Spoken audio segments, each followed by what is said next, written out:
మన తెలంగాణలో మొట్టమొదటి ఫ్యాక్టరీ అవుట్లెట్ మన ముకుంద జ్యువెలర్స్ లో లైట్ వెయిట్ ఆభరణాలు కలెక్షన్స్ ఎన్నెన్నో అన్ని జ్యువెలరీస్ పై VA కేవలం 2 to 12% మాత్రమే. విచ్చేయండి ముకుంద జ్యువెలర్స్. నువ్వు కులాంతర వివాహం చేసుకున్నాక అమ్మాయి ప్రెగ్నెంట్ తర్వాత నిన్ను ఆమెను విడగొట్టారు కదా, ఆ తర్వాత ఏమైంది?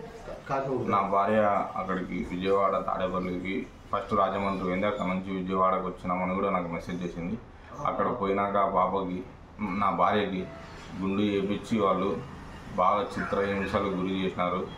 వాళ్ళ మమ్మీ, వాళ్ళ డాడీ, వాళ్ళ బంధువులు పండగకి పోయి దసరా పండగ కూడా వాళ్ళ బంధువులు అందరూ కలిసి బాగా చాలా ఇబ్బంది పెట్టినారు మా భార్యని. లాస్ట్ 15 days బ్యాక్ నాకు మెసేజ్ చేసింది, మామ వాళ్ళు నన్ను చంపుతారు, తర్వాత నువ్వు కూడా చనిపో మామ, ఎందుకంటే వాళ్ళు నిన్ను వదిలిపెట్టారు అని మెసేజ్ చేసింది.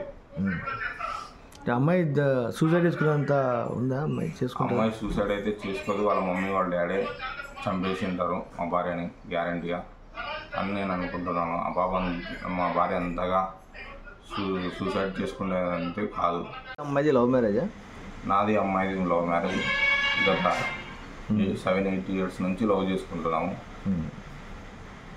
వేరు క్యాస్ట్ అని? మా క్యాస్ట్ వచ్చేసి BC వాల్మీకి బోయ. ఆ బాబా ST సుగాలి. వాళ్ళ నాన్న అప్పుడు మేము పెళ్లి చేసుకున్నప్పుడు రాజమండ్రి జాయింట్ కలెక్టర్గా ఉన్నాడు. ఇప్పుడు SC కమిషన్ కార్యదర్శిగా తాడపల్లి విజయవాడలో ఉన్నాడు. నాతో అప్పుడు ఆ పాప ప్రెగ్నెన్సీ అయినప్పుడు తీసుకుపోయి వాళ్ళ మమ్మీ వాళ్ళు బలవంతంగా ట్యాబ్లెట్లు వేయించి తీపిచ్చేసినారు ప్రెగ్నెన్సీ. వాళ్ళ మమ్మీ, వాళ్ళ పిన్ని వాళ్ళు, వాళ్ళ మామ వాళ్ళు అని నాకు మెసేజ్ కూడా చేసిండే. వాళ్ళ ఆ పాప దగ్గర సెల్లు, నాకు ఆ పాపకి కనెక్షన్ లేదు సెల్లు.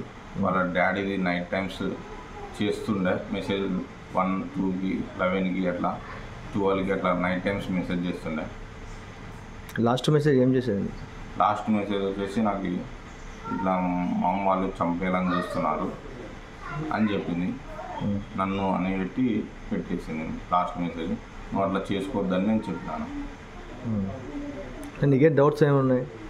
నాకు డౌట్స్ ఏమంటే ఆ పాప అయితే హ్యాంగ్ చేసుకొని చనిపోదు, ఆ పాపని వీళ్ళ డాడీ, వాళ్ళ మమ్మీ వాళ్ళే చంపింటారు అని నేను అనుకుంటున్నాను. నీ డిమాండ్స్ ఏమి?